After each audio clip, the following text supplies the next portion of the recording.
thank you all for being here. This is, I'm glad that you guys were able to sort of like stop by, sort of give back and take all of that amazing sort of insight and intel you have sitting in those brains to share it with folks who are on this journey of trying to build, grow, and scale their companies. I'll let each of you introduce yourselves, tell us a little bit about who you are, where you sit, and where you come from in terms of your expertise, and then we can like just jump right into it and start pulling people in here. Dante, you're going to be up first since you posted, so get ready, okay? Let's do ladies first. Shall we, Amaya? Shall we start with you? Of course.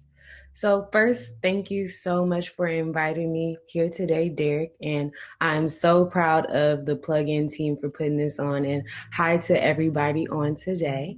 I am Amaya Shepherd, and I don't say I'm a really retired from being an investor, but I used to be an active investor with Backstage Capital, and Backstage, I really say, is one of the visionary venture capital firms because they invest in underrepresented founders, people of color,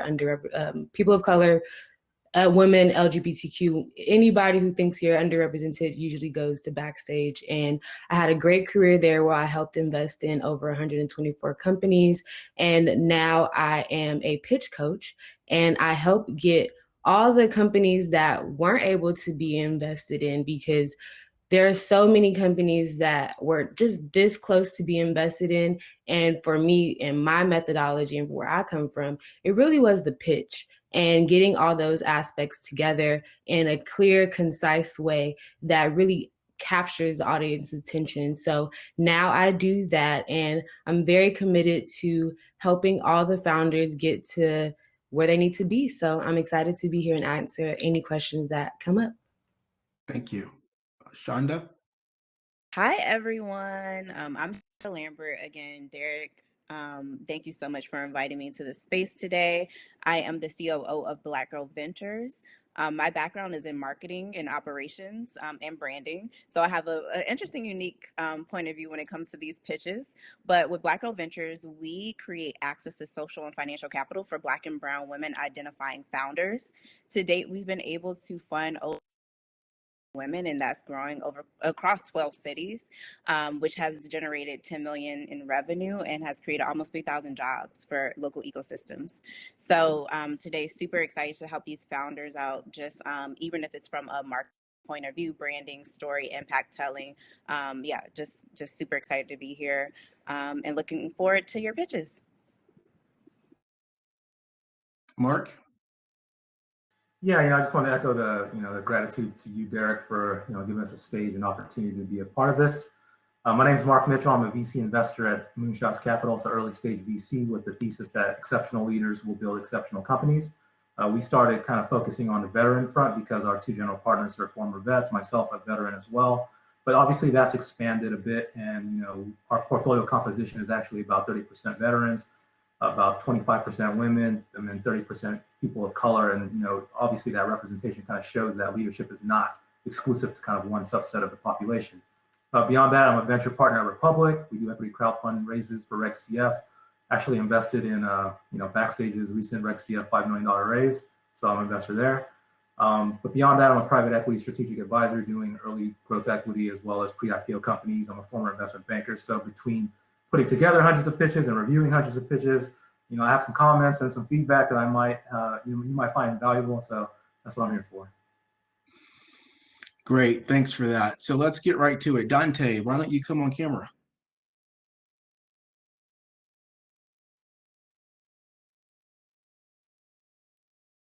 And if you want to sort of come on camera, or you want to get in the room and you want to sort of like start with a question, just put your post in the chat, like your name and company, and we can just sort of call you out as you come in. Okay, so you're waiting for approval. Okay, Joanna's asked you to request again, and there you go. Sweet. Hey man, how are you? I'm good. Can you guys hear me? We can hear you. So let's cut right to the chase. Like what are you struggling with your pitch deck?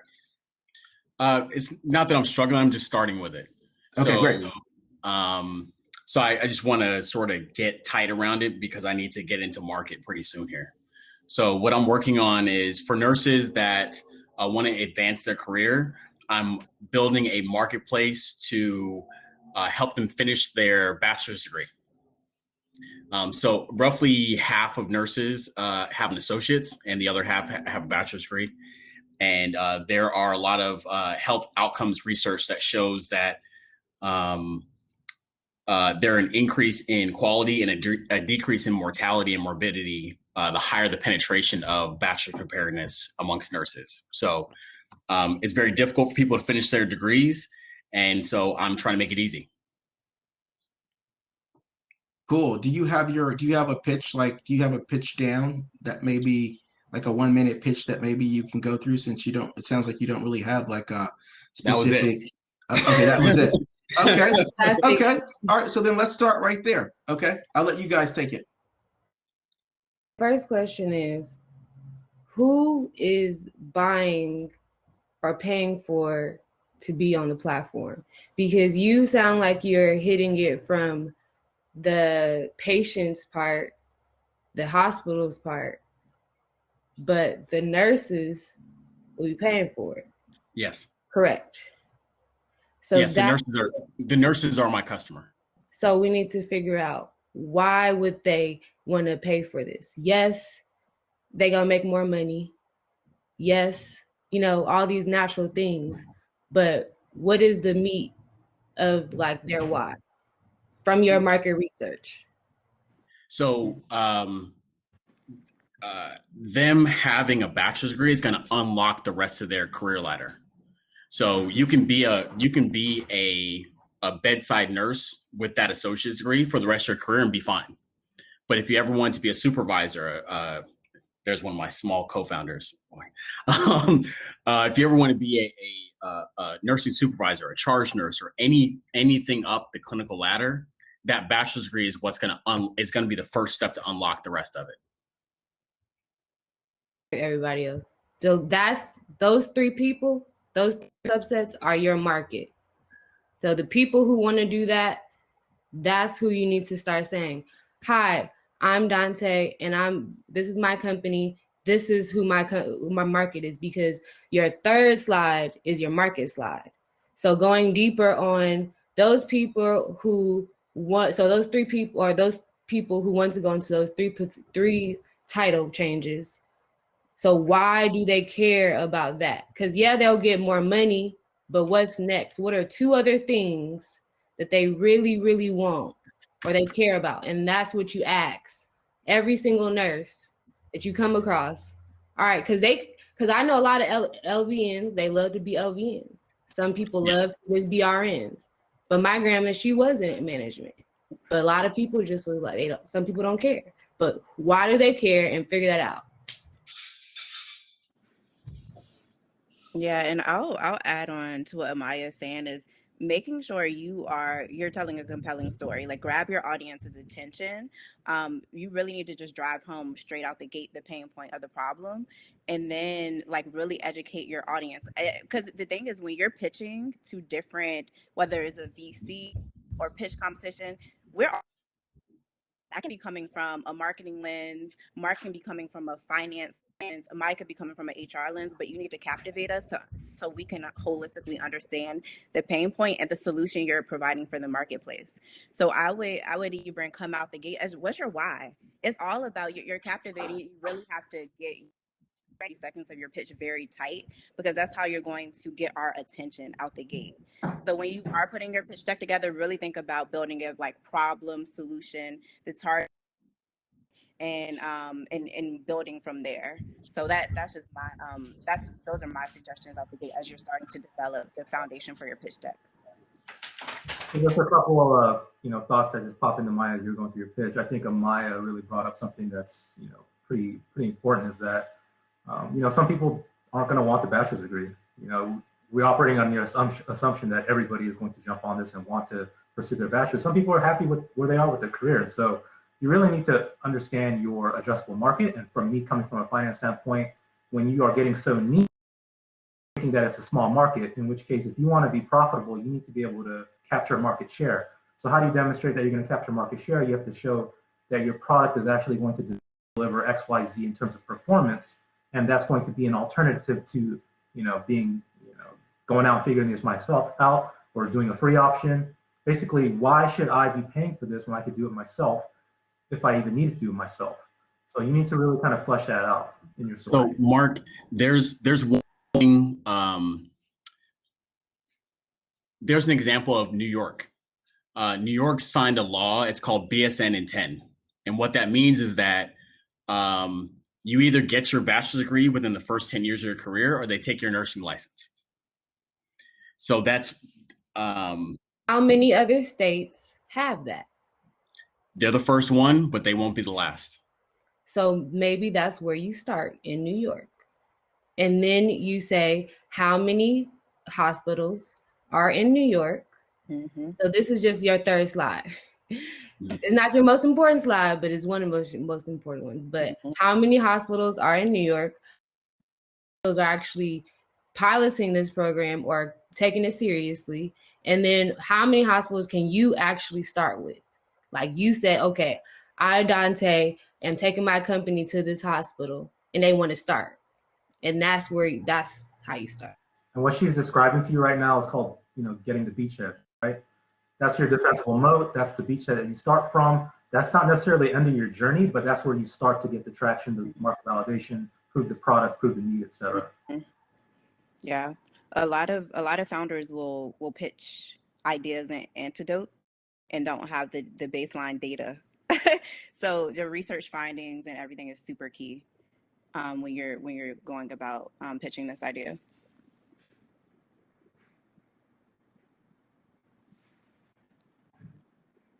Thank you so much. Being brave. Yeah, no, appreciate that. Hopefully that, that's helpful, and look forward to seeing that revised deck once Dante, you have it tightened up. Sorry to cut you. A resource for you, look up blackmenventures.org. Black Girl Ventures, we have now an extension that supports Black and Brown men founders. So check them out. They just had their first pitch competition, but they are going to start opening up pitch practices. So check out that resource. Thank you so much. I appreciate it. Looks like we have Ali up next. Ali, are you there? Are you coming on camera?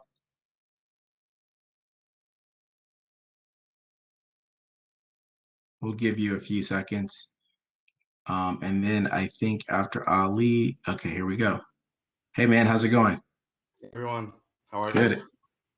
Thank you for me on here. So I'm a founder of a software company. We're an event management platform, very similar to Eventbrite or Ticketmaster, but we focus specifically on the cannabis event and festival industry. Been in business for about 2 years. We started in 2019 with an MVP, and we kind of launched a beta early 2020. However, events and festivals, as you all know, got diminished really fast during the pandemic. So now things are getting better, and events are happening, and kind of the market is opening up more. I'm raising my seed round, and I am having difficulty with one slide in my pitch deck, which I would love any help or assistance with. The slide I'm having difficulty with is the competition slide. I don't have really direct competitors in my market specifically. However, I have a lot of indirect competitors like Eventbrite, like Ticketmaster, and many other event software management companies. So when I pitch to investors, when I get to that slide, I always kind of choke up because I explain the difference and how our software is different and what we do and how we serve our community and our customers. However, I always get the question of, what if your indirect competitors start doing what you're doing? Or once legal happens, if they jump into this market and copy your future certain things that we do. And I always just don't have the right to answer that. The difference between us and them is good enough, but I always it's not. If you guys can help me with it. Yeah, if you don't mind, I'll jump in on this one. The thing that scares me the most when I hear pitches, no one's doing this and we have no competitors, because that is probably 90% of the time untrue. You'd be surprised how many people are doing this and how many competitors you do have.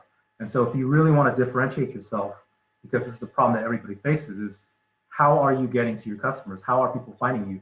You can't find your competitors, so how are your competing markets or consumers finding them? So if you can show how the consumer finds you, how you're getting out there, how you're the leader, and differentiating yourself against the people that you do find, and showing that there are so many other competitors out there that you probably don't even know of because they can't even get to the market or get in front of consumers, but you can because you're doing X, Y, Z, then that's a compelling slide.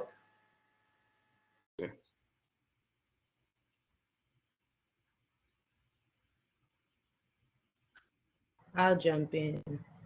I totally agree with Mark. So first, it really sounds like a clarity issue, because I'm thinking of two different things. An event management platform, that's not Eventbrite necessarily. Eventbrite and all of that is just connecting people with the events. So that's a different type of platform. So let's stop it there. What are you? So we are exactly right. We have a marketplace where we allow event organizers to post their events in our marketplace. And these are looking for cannabis experience, cannabis event. They can go on our marketplace and find these events. Right. So we are a marketplace, very similar to Eventbrite. Yes, but so let's stop saying event management platform, because that's very confusing, and that's where everybody's like, wait, what are you? And you're saying you don't have competitors, when if that's what you are, then perhaps you do. Because just to out myself, I was looking for 420 events, and I'm looking on different platforms that connect me with events to my city. So if you don't have competitors, and I wish I remember. I'm sorry, I the question. I do have a lot of competitors. I definitely know that, and I know them all and who they are, and the platforms, right. CEO. I research who my competitors are. What I'm saying is, in my market, in the cannabis space, I am one of the only ones that does event management software that allows legal processing, ticket transactions. However, I have a lot of indirect competitors. Okay. That basically, when I raise money, a lot of the investors are asking me, how about when federalization happens, will they enter the market and start competing with you? So I think for me, before Chandra goes, what's important and what I always tell my clients is make sure you point out at least 4 different features differentiating, things that you do.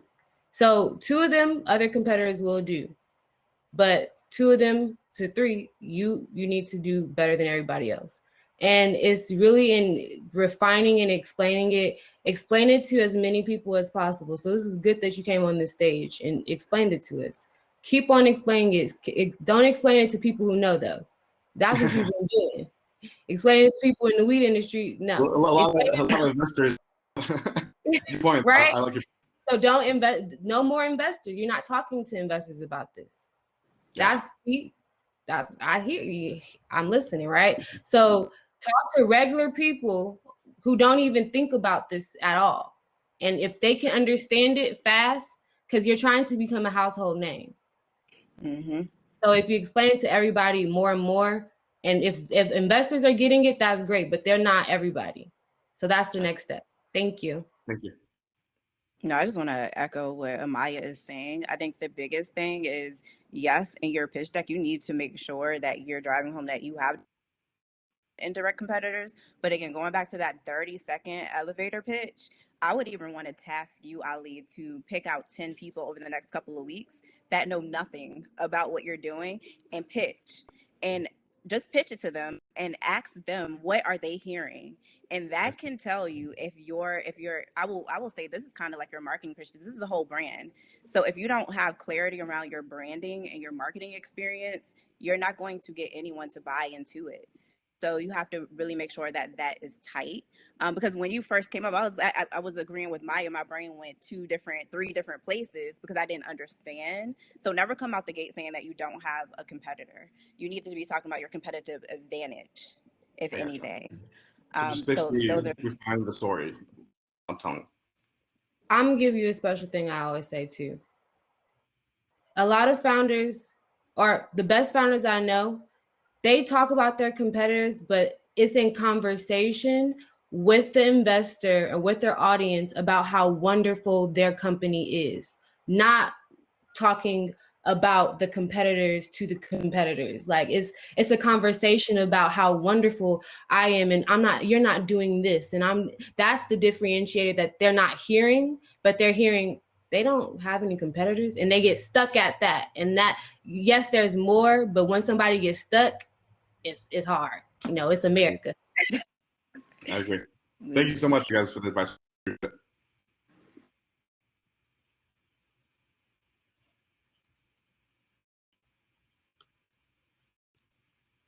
Hey, I think we have Kenya up next.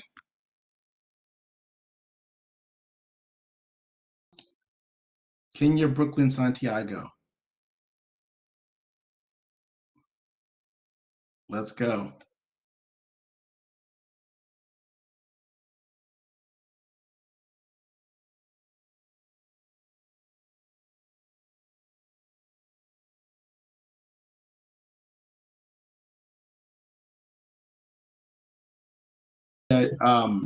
Dropped off. Anyone else? I see we have people in the room. Who wants to come on up? I feel like the preacher in church that asks you to come up to get the Holy Ghost or to get to get prayers. Who's coming on up? Come on up. All right, Jamika, let's go. That's what's up. You guys all remember those days, huh? Yeah. You guys remember those days. Hello, can everybody hear me? Awesome, awesome. My name is Jamika Ballard. I am the owner of a company called Origin with 2 N's, and it's in a development right now. Right now, I am working on the pitch deck, the pitch, everything and how it works. My background is in web development, so I'm pretty much into, the building part. Now, the selling part is something I am kind of getting into at the moment. So my question here today is, when creating your pitch, what sells more? Is it more of the story of the creator, or does it have more to do with the metrics, the data and information? What can grab the attention of investors more?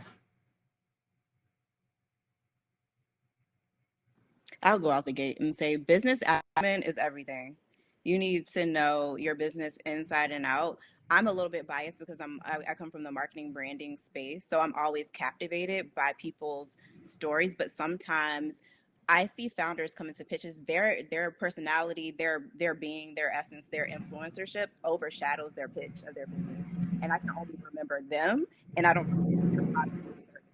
So I think from my point of view, it's definitely a balance to make sure that you are, yes, saying your story, but don't let your own personal story or your influence. It just depends on how you show up. Some founders are very shy. Some people are very energetic. It really depends on your personality, but don't let that overshadow what product or service you're trying to bring to the marketplace. Let that complement it. Awesome. For me, I've heard a lot of pitches, probably 470 this year.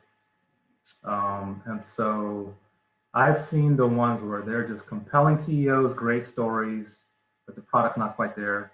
On the flip side, I've seen where the product is super technical, it's there, but the CEO cannot tell a story. And so, if we're following the Goldilocks principle, we want it just right in the middle, where you not only know the product, you have a great story, but you're delivering it in a logical sequence so that I can follow.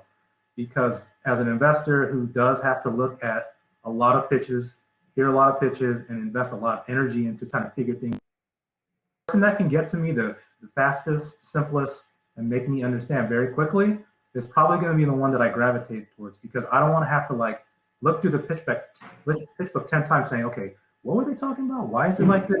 Why should I care about this? Or, you know, I really liked her. I really liked the story, but man, I just don't know about this product. So if you're that person that can do both and say, you know, back, 10 years ago, I found this problem. It really started irking on me. I came up to a solution through the number of kind of experiences I've had, people that I've talked to. This is how we're growing. This is the things that we're doing. This is why we're different. This is how we're going to change the world. You know, now you got my attention, and it's easy. Awesome. Thank you so much for the feedback. Nia, did you want to say something? Were you just going to say something? Amaya, yes. Oh, Maya, I'm sorry. So, I have a sister named Ania that came to me. I love it. We stick together. So I definitely want to echo what Mark and Chandra is saying. Honestly, it gets down to confidence. That's really where you'll figure out where your story will come from what audience. So what I like to tell my founders is you should write every win you have from when you start to till you finish the company, because all those things go in your attraction slide, but it also just gives you confidence so you can know what to bring out at what moment. And that goes to what Chandra is saying about the data points, because that will inform what part of your story you pick out, because we all are very dynamic people. And when you're telling or when you're selling something, you have to figure out, well, what does the audience really care about ultimately? And I think that when a lot of founders, it's your baby, so you're like, no, everybody cares about the whole thing. And it's like, no, like they just care about the exact data points in the right story in the right sequence that makes sense. And I just encourage you to start, yes, build your wins up, but how do you build your wins up? You build your social media following up with your company. You start your email list or your newsletter. You start building the surveys for your participants to start taking. You start having the people say, oh, I think I want to do this. And that'll build your confidence up, because it won't just be you in your house or your computer saying, this is the best idea I ever heard. It'll be other people telling you that. So then you don't even have to talk to investors with what you're saying. You have this army behind you, and you could just share what they're saying. So it could be your story sometimes if you really want to share that, but it could be, your customer story, and that touched the investors just as fast. So I really love that you asked that question. Awesome. Thank you so much, everyone. Very valuable input. I look forward to learning more from the conference. Hey, Jamika. Yes. Send us your pitch post session. We're going to take the best pitch and pick a winner on who has the best pitch. And Stubbs Alderton, one of the sort of law firms who's partnering with us around this conference, they're going to give away $5,000 in legal services. So just email, and this is to everyone in the room and everyone who's pitched already. Email. We're going to post instructions in the chat room, but just email your pitch post-conference to the instructions that Joe posts here, and then we'll make a decision after the conference and email you on who the winner is. Just wanted to throw that in there, but thanks for being a part of this. Awesome. Thank you. Have a good day.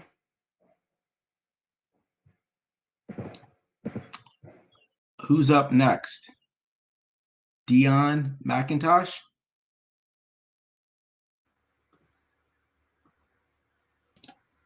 Oh, hey man. Hey. Made it. I know this guy. I know this one. Hey, Mr. Mitchell, how you doing? Doing well. All right. My name is Dion McIntosh. I'm the co-founder of a company called Air, commercial grade wireless local air cleaning devices for restaurants. And last year, middle of the pandemic, my co-founder came to me and said, my restaurant is being destroyed. My friends' restaurants are being destroyed. We need to find a solution. So we sat down and we looked at all the different places we can make an impact to help consumer confidence and ease kind of regulator concerns. What could we do? And we found a pretty big untapped opportunity, and it's at local air. So what that means is normal airflow in the restaurant sweeps aerosols around. So if I take my mask off, I'm eating, I'm drinking, I'm laughing, I'm talking, those aerosols are leaving my mouth. So HVAC is taking those aerosols and moving it around the room. Now you're at the next table, 15, 20 feet away with your family. It's going in your mouth. It's going in your eyes. It's going in your nose. There's nothing you can do about it. Staff can wear masks. They can clean surfaces. It doesn't help. So we're like, we need to prevent this spread from happening. So we created these devices that sit on your table and protect your local air. So you don't have to worry about the guy over there because he's got one at his table as well. We went to USC and said, prove us wrong. So they took our device and they beat it up and they put it through all these tests. And what came out the other side was your device would have reduced the Guangzhou China Cafe outbreak by 66% had they had it in their restaurant. And it would have been isolated to only the ladies' table that had the virus. So we used that. We went from napkin idea to full-on beta unit production in 6 months. We compiled an incredible team. Our CEO is a former CEO of Blue Microphones, 25 consumer electronic releases, Stanford graduate, mechanical engineer. My other co-founder owns restaurants. We went out and signed some of the biggest restaurateurs in LA, and they loved the device so much they became investors. So they now have the devices being deployed in their Boa, Sushi Roku, Katana, Independence, Vibrato. We delivered the first 150 units 2 weeks ago. So we'll start to see these out in the wild here starting now. And now we're moving beyond bootstrap and personal savings and the handful of early restaurant partners. Now we're moving to a proper raise. And that's where we're at.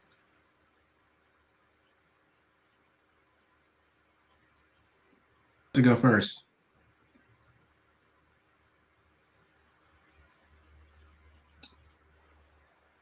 So, for the everyday restaurateur, or not every, but I mean, you talked about Boa, all them places. Okay, what about, we have Plug-in South LA?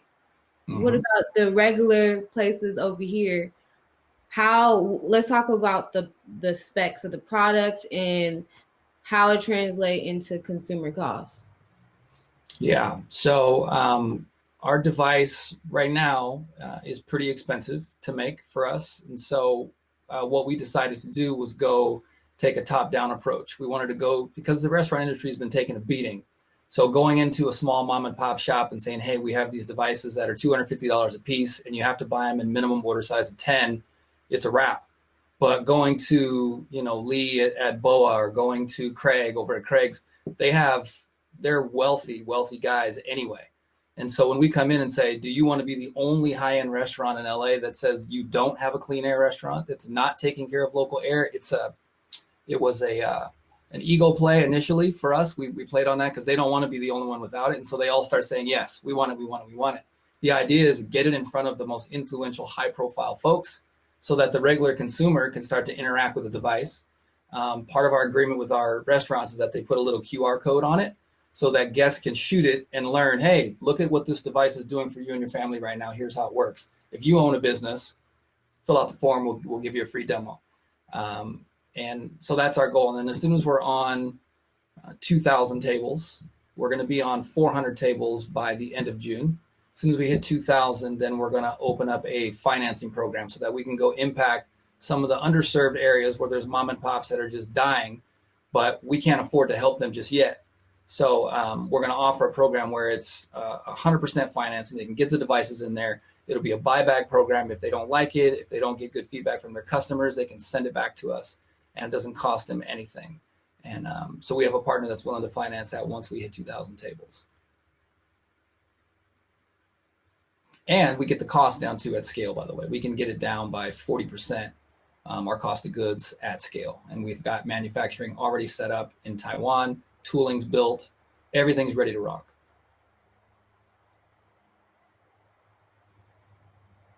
Any other questions? I have another question.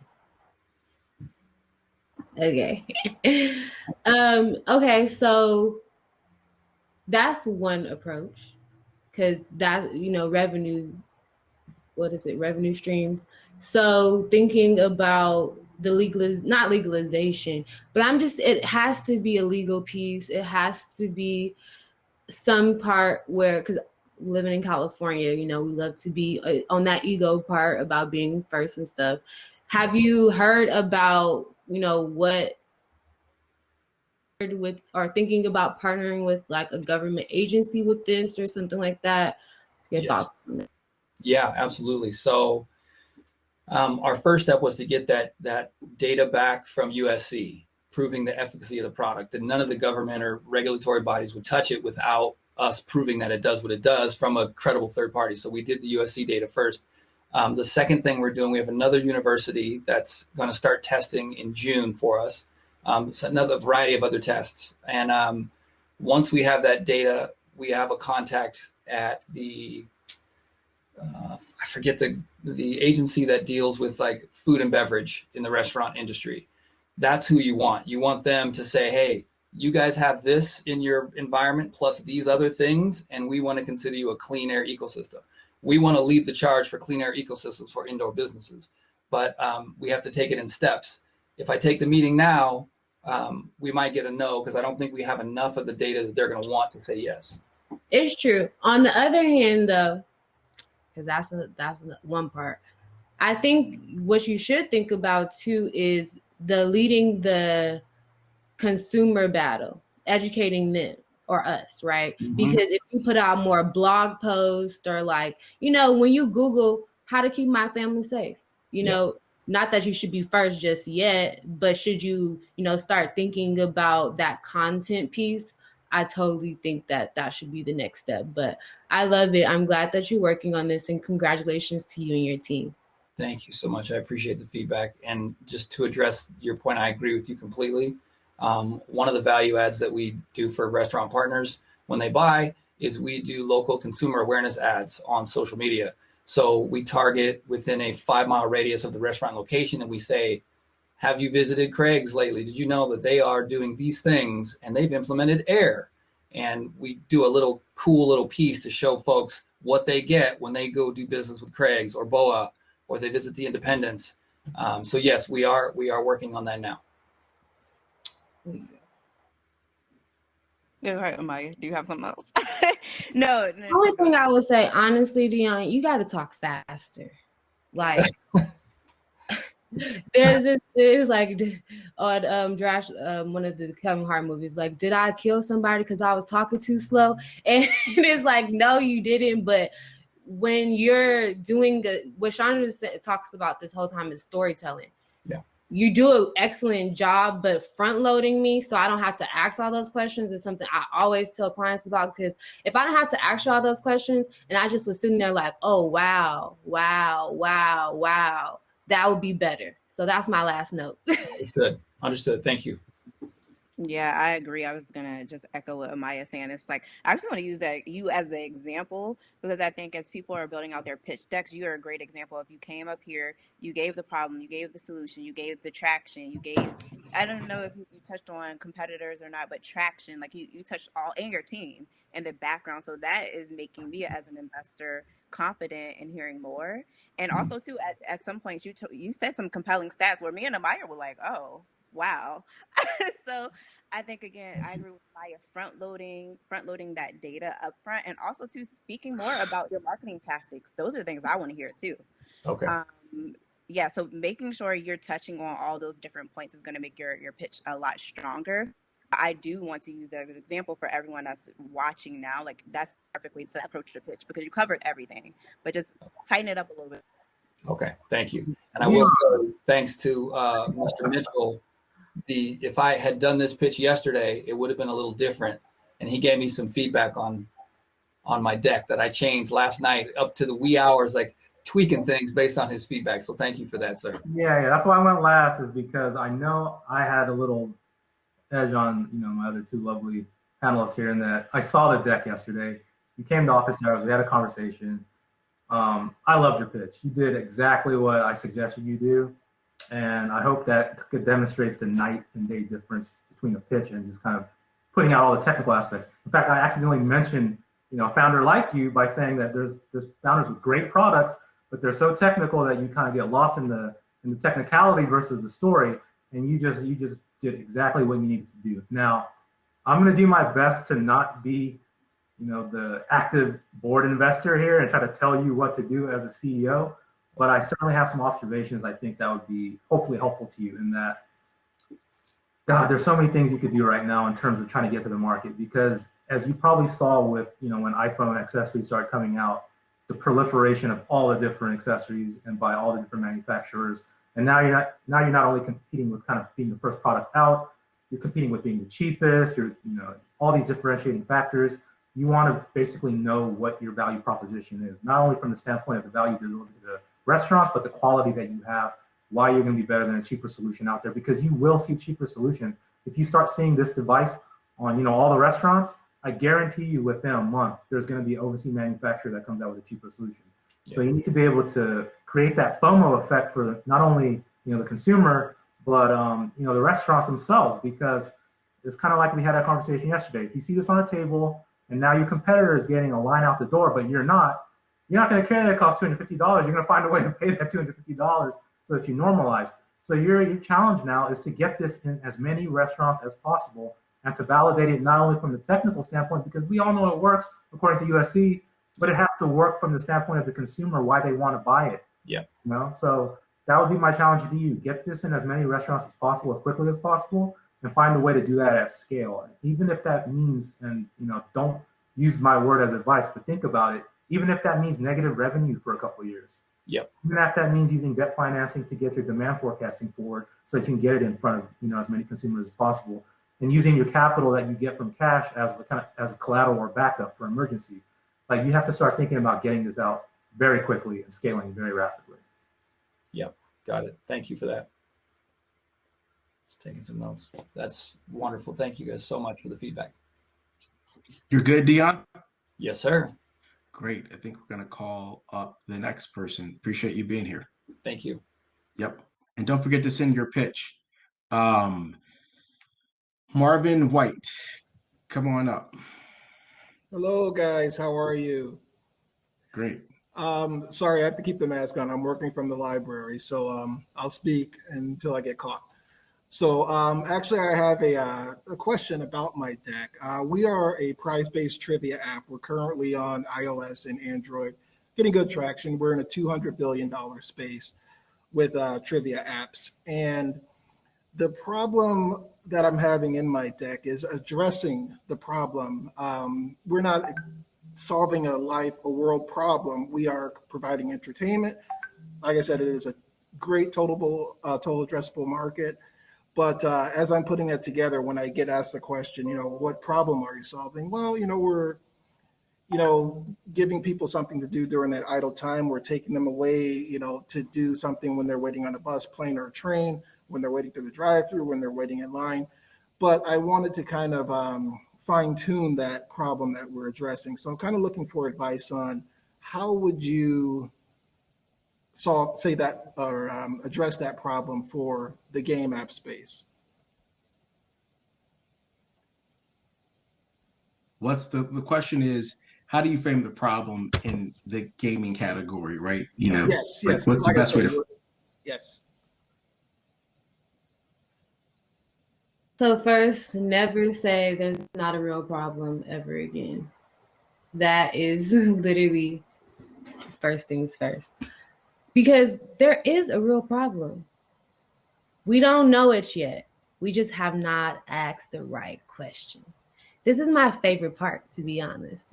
Because so I used this example before I got a client who was actually making car seats to help for babies. I always say this is how you guys solve it or fix the problem in context. You are trying to help less babies die. So that's really dramatic, but you need to figure out what is the number that makes people care about something heartbreaking. So when I had a client who was actually working on car seats to help babies not die, that was easy because it's like, okay, what is the number? How many babies die per year from this problem, et cetera, right? So let's take this to yours, entertainment. It's real hard because there's not real societal pain from entertainment, but there is loneliness. Okay. Let's go into these mental health problems of what entertainment does not solve, because that's where the creative questioning comes into play, and that's where I gave you one that was for free, but you're gonna have to keep on going and ask that question to yourself. But that's where it is. That was a good one too, because I'm like, I was just talking, I was like, what is the problem? I don't know. Well, Then it came to me. let me just add something quickly there too. Marvin, is the app, it's a trivia app, right? Yes. And is it, is it ad based? Are you running advertising through the platform? We have in-app purchases. We do ad based, and we're doing data monetization as well. Great. And so is the app is a standalone. You're not basically running on any other platforms that would also be monetizing that content, right? No, just standalone. Yeah. I mean, so the problem you could say, because there is an ad component, you could also say with your game, you're increasing the amount of time that people are spending within your app, right? So the problem really is that, you probably know better than I do what the stats are, but like, what's the attrition rate for somebody playing a video game? How quickly do they, drop off, or, how much time do they spend within the game? And maybe that number is, growing, and your platform or your game, the way you've designed it, has higher engagement. And so I think there is a way to maybe carve out a problem around the drop off rate or the lack of time that somebody might spend on trivia games in general, and how your platform is solving this problem of keeping people deeper engaged in the platform. So attention span could be the problem, time or engagement could be the problem that you're solving for, and how you built out this experience through the app. Would you say that would be attractive enough for an investor to say, okay, that's a big problem that's being addressed? Because like I said, saying that, we're providing people that void to, or giving them something to do when they have that idle time, has worked in some cases, but I kind of get blank stares when I say that sometimes. So I like I said, I want to fine tune that to make it more attractive. I think it goes back to what Maya was saying earlier about differentiation, because you're right. Like from an app perspective, that's not really going to excite, I assume that you're also talking to people who are investing in games, yes, and understand kind of like ad tech, and, they're really versed in this space. And so you're going to have a differentiating metric that makes you different from the rest of the pack, so that they get excited and they sit up when you sort of define the problem. So I don't have an answer as to what the problem is.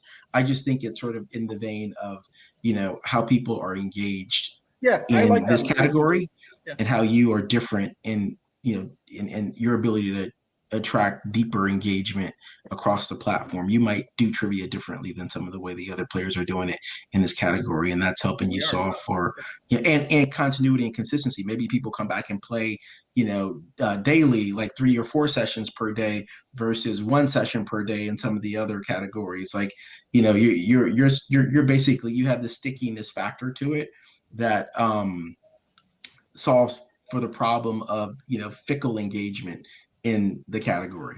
That's a hypothesis. I don't know if that's right or not, but I would think along those lines, and really fine tune it around, who my target investors are for this category of business, because they're going to be, you want to speak their language and make sure that you're narrowing in on the pain point that they will very well be aware of for the category of business.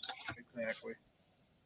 I wanted to pick off of what Amaya was saying around the mental health piece. I was actually reading an article about Zoom fatigue and COVID, and how individuals are actually picking up their phones more and trying to find outlets to take a break throughout their workday. So I would actually propose to you to who is your target market? Do you really have a deeper understanding of their day-to-day? Like, what do they need? What are their desires? Like, really building out that buyer persona so you can have an understanding of how does your app fit into their work days? And even if they have a family, like, are they taking breaks? Like how are you really infiltrating your product into their lives? And I think that's a tactic to look at. I know we're coming out of COVID, but they're still there. So that's one thing that I did think of, along with Amaya's idea of like, people are lonely. People are still, you still have the people who are not vaxxed. You have the people who don't want to leave the house. So what are they doing with their time outside of watching TV and being on Zoom all day? So leverage that. Okay, got it. Definitely would echo what Amaya and Derek said. Loneliness combined with stickiness. If you could solve for both of those, then you're going to have a good game. The games that are, at least the app-based games that are the most successful aren't necessarily the ones that are the shiniest and have the most in-game purchases. It's the ones that get people coming back. And what gets people coming back is the ability to kind of talk to multiple people and share the experience and get more people involved.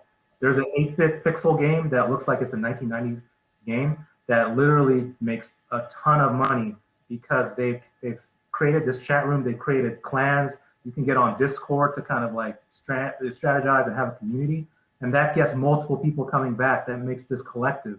So if you have like a trivia team, trivia clans, trivia events where you can say, hey, I need 5 buddies. You guys need to all get on this app. We need to come in here and, win this game, whatever. And people start getting hooked. They start doing the viral effect, getting more people. It's like that Among Us, like that came out of nowhere, right? That's the kind of factor that you need to start thinking about in terms of getting that traction and stickiness for a game. Awesome. Yes, and we have added with our new UIUX that's coming in a couple of weeks. We're doing some new gamification, some new sharing methods. So we have a lot on deck that's coming based off of countless surveys and jobs to be done and interviewing our current clients right now. But as I was saying, I was just really looking for that fine-tuned kind of, punch it, slam it home. This is the problem that we're addressing. So honestly, Marvin, the punch it, slam it home thing is going to change as each number gets bigger or diminishes. So we gave you about 5 different research paths, and that was a lot. You go after the one that is closest to 1 billion, and that's the one you choose at each context of your business. Love it. And that's the story you wind it back to. So you need to, whatever number is the biggest, you'd be like, well, I need to do more research on that. But those are 5 different research paths. So that's why it's like, no. We didn't give you the one. We gave you a whole bunch, and then you got to figure out. Because the engineering team, they're doing great. They're going to do it. But now as the CEO, that's what you got to do, research. And the data will tell the truth. It will reveal the data does not lie. You're going to have these theories about what you're solving, all this jazz, but you're going to collect tons of data, and then this is part of your story as you pitch. We initially came in thinking that we were solving for X, but the data shows that we were actually solving Y. And this is why we're doing what we're doing right now and why you will be a unicorn in whatever years. That's the 1-2 punch you're looking for, Marvin. Exactly what Mark said. Awesome. And that is one of our biggest things. We are data driven. Yes, we make human decisions, but we let the data tell us where to start making those human and actionable decisions. Awesome, guys. I love it. I think I have something to go off of now. Don't forget to send your deck to us. I sure will. I sure will. Great. Awesome, guys. Thank you so much. Appreciate it. Thanks for doing this, guys. Appreciate it. Hey, it's the least we can do during COVID, right? Who's up next? Any takers? Come on up. I know there's somebody who has a deck question that they're looking to get, or a pitch question that they're looking to get an answer to. It's the financial part that you have in your deck. It's the problem. It's the product. It's the customer.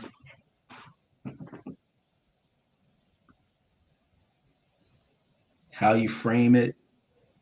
No one else? Is that really it? Come on, there's somebody here.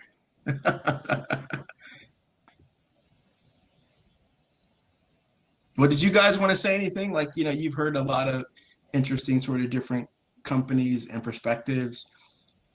Is there anything that you want to offer the lot before we sign off?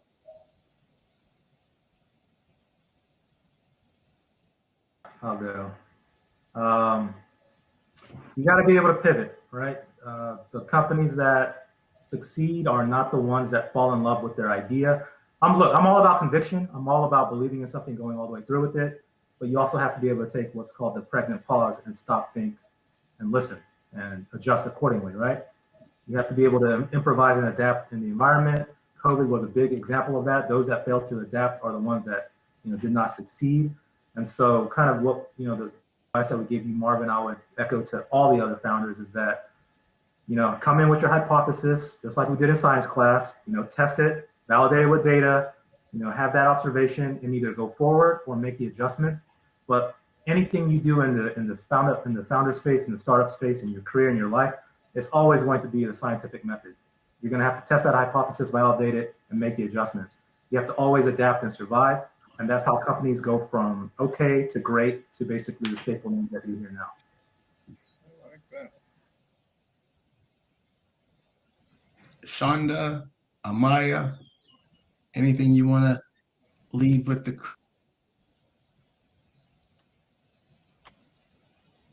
So Amaya can leave with the mic drop because I know she's gonna drop something. Like, I will say, one thing is just practice, but also to know that whether you're going to a pitch competition to gain like donation, friends and family round via like organizations like Black Girl Ventures or Black Men Ventures, or you're going to VC and pitching, read the room and be ready. That's it. And I would say community is everything. In community with other founders and pitch with each other, give them feedback. That's how you will gain a lot of expertise on of really, really solidifying your pitch.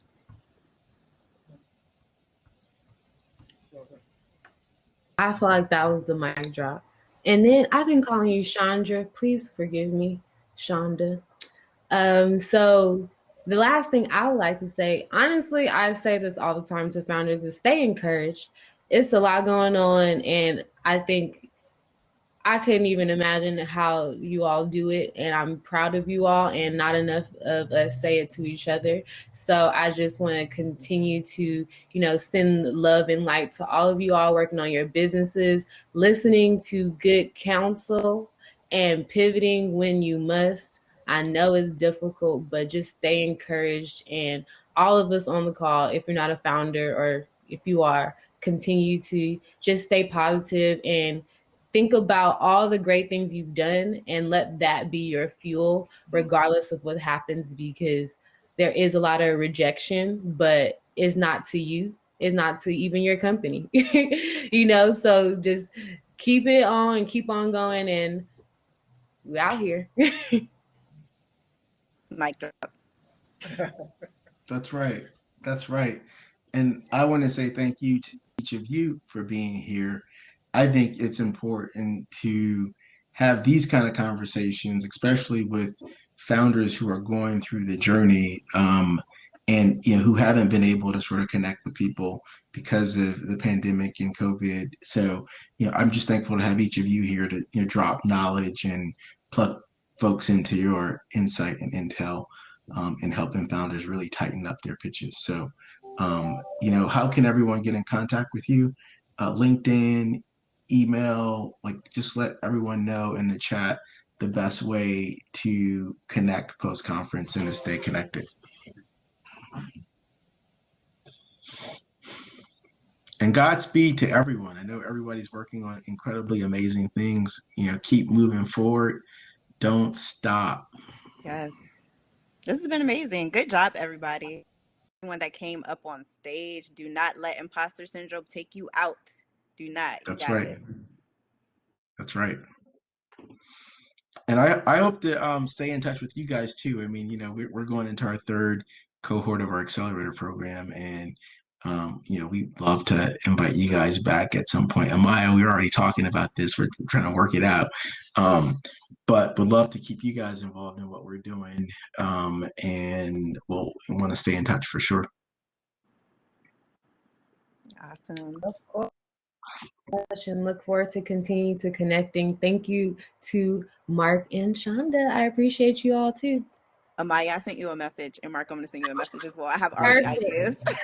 I love it. All Be right, here, thank you, guys. community. Have a great day. Bye guys.